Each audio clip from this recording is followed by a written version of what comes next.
Breaking news, మావోయిస్టులకు మరో భారీ ఎదురు దెబ్బ తగిలింది. ఛత్తీస్గఢ్లో జరిగిన ఎన్కౌంటర్లో అగ్రనేత నంబాల కేశవరావు చనిపోయాడు. ఎన్కౌంటర్లో కేశవరావు సహా 30 మంది మావోయిస్టులు చనిపోయినట్లు భద్రతా బలగాలు చెబుతున్నాయి.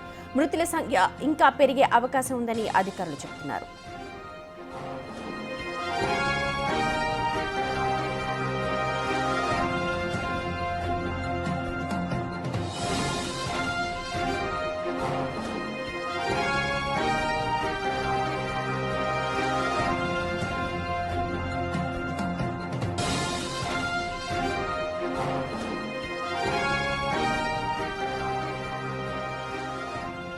ప్రస్తుతం బిగ్ టీవీ స్క్రీన్ మీద చూస్తున్నారు నంబాల కేశవరావు అలియాస్ బసవరాజ్.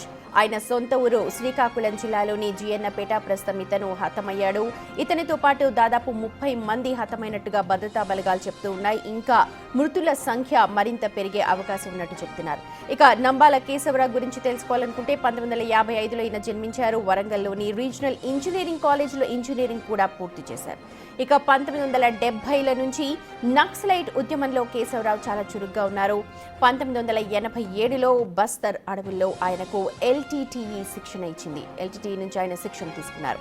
ఇక అంబుష్ టాక్టిక్స్, జిలెటిన్ హ్యాండ్లింగ్స్లో ట్రైనింగ్ తీసుకున్న ఆయన గెరిల్లా యుద్ధంలోనూ ఐఈడీల వినియోగంలోనూ నైపుణ్యాన్ని సాధించారు.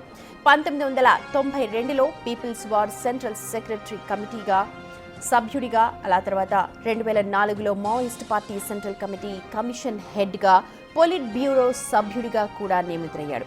2018 నవంబర్లో ముప్పాళ్ల లక్ష్మణరావు అలియాస్ గణపతి రాజీనామా చేయడంతో మావోయిస్టు పార్టీ సుప్రీం కమాండర్గా కేశవరావు బాధ్యతలు స్వీకరించాడు. ఆయన నేతృత్వంలో ఛత్తీస్గఢ్, మహారాష్ట్ర, ఒడిశాలో మావోయిస్టులు పలు దాడులకు పాల్పడ్డారు. 2010లో దంతెవాడలో చేసిన దాడిలో 76 మంది సిఆర్పీఎఫ్ సైనికులు చనిపోగా 2013లో జీరం ఘాట్లో జరిపిన దాడిలో 27 మంది ప్రాణాలు కోల్పోయారు. 2018లో ఏపీలో టీడీపీ నేత కిడారి సర్వేశ్వరరావు హత్యలోనూ కేశవరావుదే ప్రధాన పాత్ర. దాదాపు 3 దశాబ్దాలుగా అజ్ఞాతంలో ఉన్న ఆయనపై ఎన్ఐఏ ₹1.5 కోటి వరకు రివార్డు కూడా ప్రకటించింది. ఇవాళ జరిగిన ఎన్కౌంటర్లో నంబాల కేశవరావు కూడా చనిపోయినట్లు భద్రతా బలగాలు ధృవీకరిస్తున్నాయి.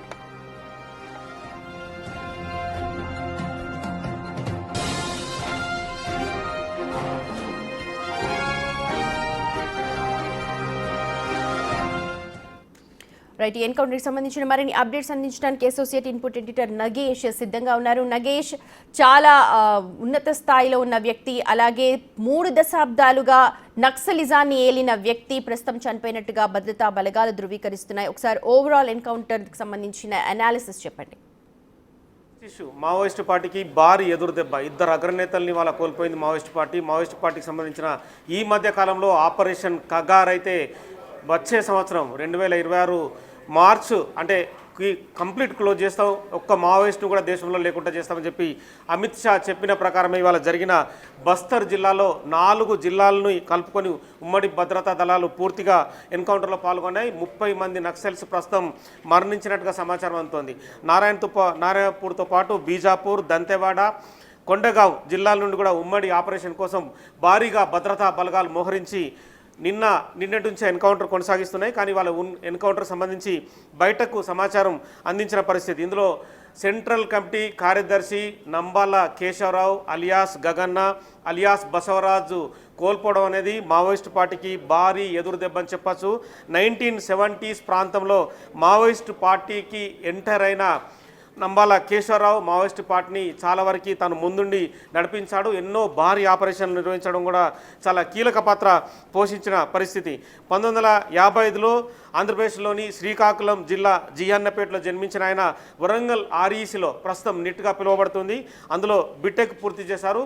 అప్పట్లోనే బిటెక్ పూర్తి చేయడం అంటే చాలా పెద్ద చదువుకొని అతను మావోయిస్టు పార్టీకి ఆకర్షితుడై మొదట విద్యార్థి దశ నుండి ఉద్యమంలో అతను కీలక పాత్ర పోషించారని చెప్పి కూడా మావోయిస్టు పార్టీకి సంబంధించిన గత చరిత్ర చెప్తుంది. నక్సల్స్ ఉద్యమంలో చేరిన ఆయన 1980లోనే శ్రీకాకుళం విద్యార్థి సంఘాల ఘర్షణ సమయంలో మొదటిసారి అరెస్ట్ అయ్యాడు. 2004లో సిపిఐ మావోయిస్టు పార్టీ ఏర్పడినప్పుడు కేశవరావు సెంట్రల్ మిలిటరీ కమిషన్కు నాయకత్వం వహించాడు. తదుపరి పాలిట్ బ్యూరో సభ్యుడిగా గెరిల్లా యుద్ధానికి సంబంధించిన ఐఈడీల వాడకంలో నైపుణ్యం కలిగిన వ్యక్తిగా కూడా అతను నెక్స్ట్ స్టెప్ వేశాడు. 2018లో గణపతి రాజీనామా తర్వాత పార్టీకి సుప్రీం కమాండర్ బాధ్యతల్ని నంబాల కేశవరావు స్వీకరించిన పరిస్థితి. 2010లో దంతెవాడ దాడిలో 76 మంది సిఆర్పిఎఫ్ సైనికులకు సంబంధించిన మరణంలో కూడా నంబాల కేశవరావు ఆపరేషన్ మిలిటరీ తనే ముందుండి కూడా నడిపించి అందులో 76 మంది సిఆర్పిఎఫ్ సైనికుల హతానికి కారణమాడు. 2013లో జీరంఘాటి దాడిలో దాదాపుగా 27 మంది అప్పుడు మరణించారు. తదుపరి 2018లో తెలుగుదేశం నాయకుడు కిడారి సర్వేశ్వరరావు హత్య వెనుక కూడా నంబాల కేశవరావు పాత్ర ఉన్నట్టుగా కూడా అనుమానించబడ్డాడు. 1987లో ఎల్టీటీ చాలా కీలక ఆపరేషన్స్ లో ఈయన ఉన్నాడు కేశవ అన్నతను. ఇప్పుడు ఇంకా ఆపరేషన్ కగార్ మీరు చెప్పినట్టుగా మొత్తం సమూల నిర్మూలనలో భాగంగా జరుగుతున్న ఆపరేషన్ కగార్ కి సంబంధించి ఒకసారి అప్డేట్స్ చెప్పండి. అంటే 1980s తర్వాత నంబాల కేశవరావు ఇప్పుడు మనం చెప్తున్న అగ్రనేత ఎప్పుడు అరెస్ట్ కాలేదు. చాలా సందర్భాల్లో కూడా అరెస్ట్ అయ్యాడు, చాలా సందర్భాల్లో ఎన్కౌంటర్ అయ్యాడని చెప్పి కూడా ప్రతిసారి చెప్పుకొచ్చారు. కానీ నంబాల కేశవరావు అలియాస్ బసవరాజు మాత్రం ఎక్కడ అరెస్ట్ కాకుండా ప్రతి సందర్భంలో కూడా తప్పించుకున్నాడు. కానీ ఇవాళ జరిగిన ఆపరేషన్లో ఎందుకంటే 4 జిల్లాల సంబంధించిన వ్యవహారంలో పెద్ద ఎత్తున 2000 నుంచి 3000 మంది వరకు కూడా భద్రతా బలగాలు ఈ ఆపరేషన్లో పాల్గొన్నట్టుగా తెలుస్తుంది. ఈ క్రమంలోనే నంబాల కేశవరావుతో పాటు మిగతా 30 మంది కూడా తనతో హతమయ్యారు.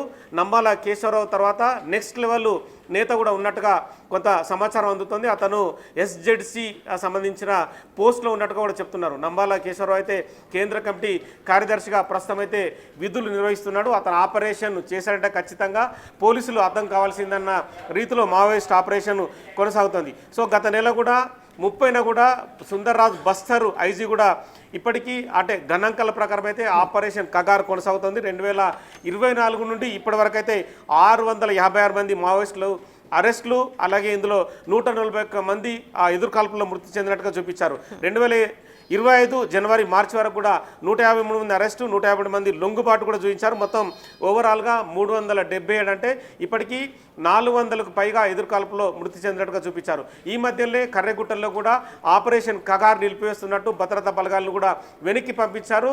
కానీ తదుపరి భారీ దెబ్బనే మావోయిస్టులకు రుచి చూపించారని చెప్పచ్చు.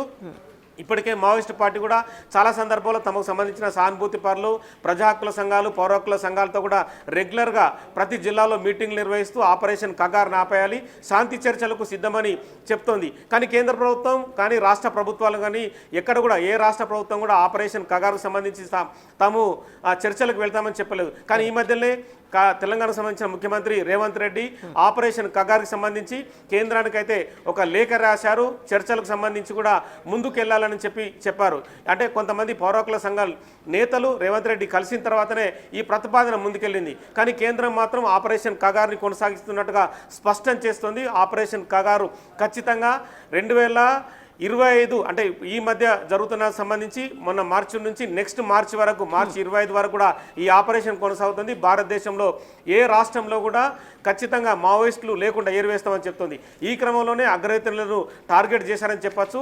2 రోజుల క్రితం కూడా మావోయిస్టు పార్టీకి సంబంధించిన మరో అగ్రనేత చంద్రన్న అలియాస్ పుల్లూరి ప్రసాదరావు పేరు కూడా వినిపించింది. కానీ అక్కడ కర్రెగుట్టలో తను తప్పించుకొని పారిపోయాడని చెప్పుకొచ్చిన పరిస్థితి. కానీ నంబాల కేశవరావు మృతి అనేది మావోయిస్టు పార్టీకి భారీ ఎదురు దెబ్బని చెప్పచ్చు. అంటే కేశవరావు వయస్సు పైబడినా కూడా అతను వేసే అంటే ఎత్తుగడలు కావచ్చు, పోలీసులపైన చేసే దాడులు కావచ్చు మావోయిస్టు పార్టీకి చాలా అనుకూలంగా ఉండేవి. కానీ నంబాల కేశవరావు మృతి తర్వాత మాత్రం మావోయిస్టు పార్టీ కోలుకోలేని దెబ్బతింది. తదుపరి ఇంకా నెక్స్ట్ టార్గెట్లో ఉన్న నేతలందరినీ కూడా ఖచ్చితంగా హతం చేసే అవకాశం అయితే కనిపిస్తుంది. నగేష్, ఇంకా ఎంతమంది అంటే ఇప్పుడు మీరు అన్నట్టుగా వచ్చే మార్చి వరకు కూడా సమూలంగా నిర్మూలిస్తాము అని చెప్పి అంటున్నారు. ఇంకా చర్చలు అసలు జరిగే అవకాశాలు మీరు అన్నట్టుగా ముఖ్యమంత్రి సూచనల మేరకు ఎంతవరకు స్కోప్ ఉండే అవకాశం ఉంది?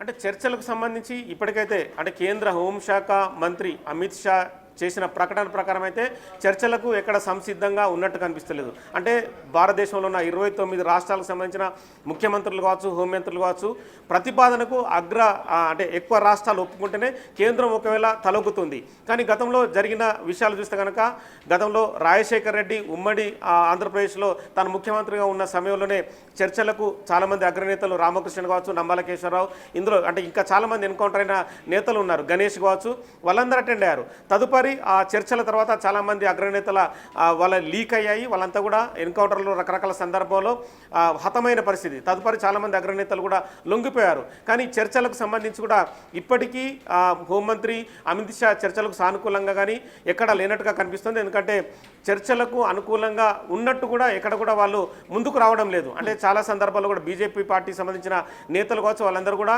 మావోయిస్ట్ పార్టీ ఎందుకు ఉండాలి, మావోయిస్ట్ పార్టీ ఖచ్చితంగా సమాజానికి నష్టం చేస్తుందని చెప్పి వాళ్ళు మాట్లాడుతున్నారు.